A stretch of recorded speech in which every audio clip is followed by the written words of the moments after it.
Morning बच्चों, कैसे हो आप सब। आज हम आपकी वर्कशीट नंबर 35 जो 10 दिसंबर की वर्कशीट है वो आज हम आगे करेंगे। आज की वर्कशीट का टॉपिक है ईश्वर से अनुराग।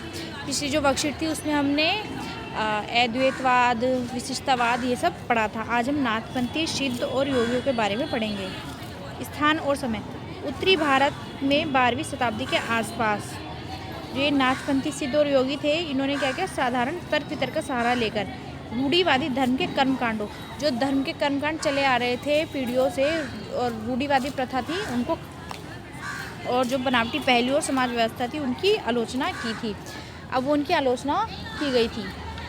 उन्होंने संसार का परित्याग करने का समर्थन किया। संन्यास जो लेते हैं कि संसार को परित्याग करके मोहमाया से छुटकारा पाके, इन सब का उन्होंने समर्थन किया। उनके विचार से निराकार परम सत्य का चिंतन मनन और उसके साथ एक हो जाने की अनुभूति ही मोक्ष का मार्ग है। कि जो भी निराकार है, हमने पढ़ा था कि जो भगवान है या ईश्वर है उसका कोई आकार नहीं है, वो निराकार है, वो ही एक परम सत्य है। उन्होंने योगासन, प्राणायाम और चिंतन मनन सोचना, विचार करना जैसी क्रियाओं के माध्यम से मन एवं शरीर को कठोर प्रशिक्षण देने की आवश्यकता पर बल दिया था। उनके द्वारा की गई रूढ़िवादी धर्म की आलोचना में भक्ति मार्गीय धर्म के आधार तैयार किए। उनके द्वारा जो भी आलोचना की गई, जो भी पुरानी पीढ़ियों से चले आ रहे थे धर्म की प्रथाएं, इन सबको आलोचना की और भक्ति मार्गीय धर्म के लिए आधार तैयार किया, जो आगे चलकर उत्तरी भारत में लोकप्रिय शक्ति बना।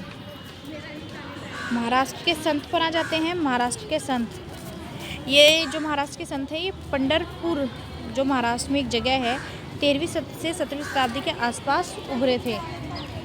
महत्वपूर्ण संत इनमें ज्ञानेश्वर, नामदेव, एकनाथ, तुकाराम, सखुबाई और चोखा मेला कुछ महत्वपूर्ण संत थे।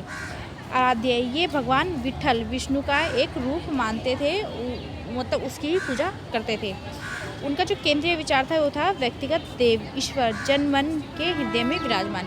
उनका मानना था कि जो एक ईश्वर है वो हमारे मन में, सभी लोगों के मन में विद्यमान है। उन्होंने अपनी जो स्थानीय भाषा थी मराठी, उसमें गीत लिखे। इन संत कवियों ने सभी प्रकार के कर्मकांडों, पवित्रता के ढोंगों और जन्म पर आधारित सामाजिक अंतरों का विरोध किया। जन्म के आधार पर जो भी उच्च नीच का उन्होंने समाज में कुरीतियाँ चली आ रही थी उनका विरोध किया। उन्होंने संन्यास के विचार को भी ठुकरा दिया और किसी भी अन्य व्यक्ति की तरह रोजी रोटी कमाते हुए परिवार के साथ रहना और विनम्रतापूर्वक जरूरतमंदों साथी व्यक्तियों की सेवा करते हुए जीवन बिताने का अधिक पसंद किया। उन्होंने संन्यास का जो विचार था उसको विरोध किया और उनके अनुसार हम रोजी रोटी कमाते हुए अपने परिवार के साथ रहकर भी जो ज़रूरतमंद लोग हैं उनकी सहायता कर सकते हैं और ऐसा जीवन बिताना ज़्यादा पसंद किया। उन्होंने इस बात पर बल दिया कि असली भक्ति दूसरों के दुखों को बांट लेना है, जिससे क्या होगा, एक नए मानवतावादी विचारों का उद्भव हुआ। जैसा कि सुप्रसिद्ध गुजराती संत नरसिंह मेहता ने कहा था, वैष्णव जन तो तने कहिए पीर पराई जाने, कि जो लोग दूसरों की पीर को जानते हैं, उनको समझते हैं, उनको ही वैष्णव जन माना जाता है। भगवान विठल विष्णु का एक रूप है। इनकी आराधना ने बारकारी संप्रदाय को जन्म दिया, जो पंढरपुर की वार्षिक तीर्थ यात्रा पर जोर देता है। विठल संप्रदाय का भक्ति के शक्तिशाली अपादान के रूप में उदय हुआ और लोगों में काफ़ी लोकप्रिय हुआ। सखुबाई एक महिला थी। क्वेश्चन आंसर पर आ जाते हैं। नाथपंथियों, सिद्धों और योगियों के विश्वासों और आचार व्यवहारों का वर्णन करें। कि जो नाथपंथी थे उन्होंने किन किन आचार व्यवहारों और विश्वासों का वर्णन किया था। कि संसार का परित्याग करके संन्यास का समर्थन किया था। उन्होंने योगासन, प्राणायाम, चिंतन मनन जैसी क्रियाओं से अपने मन और शरीर को प्रशिक्षण देने की आवश्यकता पर बल दिया था। उन्होंने जो समाज में रूढ़िवादी धर्म कर्मकांड चले आ रहे थे उनके खिलाफ भी विरोध किया था।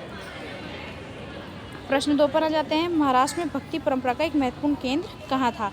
वो था पंढरपुर, जो महाराष्ट्र में 13वीं शताब्दी के आसपास उभरा था। तीसरा, जाति के प्रति महाराष्ट्र के संतों का दृष्टिकोण कैसा था? हम देख सकते हैं कि इसमें बताया गया है कि सभी जाति सभी समान थे और व्यक्ति रोजी रोटी कमाते हुए भी अपने परिवार का भरण पोषण कर भी अपना जीवन बिता सकता है। प्रश्न 4, महाराष्ट्र के कुछ महत्वपूर्ण संतों के नाम लिखिए। ये रे ज्ञानेश्वर, नामदेव, एकनाथ, तुकाराम, सखूबाई, चोखा मेला, ये सब हमारे महाराष्ट्र के कुछ धार्मिक संत थे। बच्चे ये थी आपके आज की वर्कशीट। सब बच्चे इसको कर लें। अगर कहीं भी कोई दिक्कत आ रही है या समझ नहीं आ रहा तो आप मेरे से पूछ लें।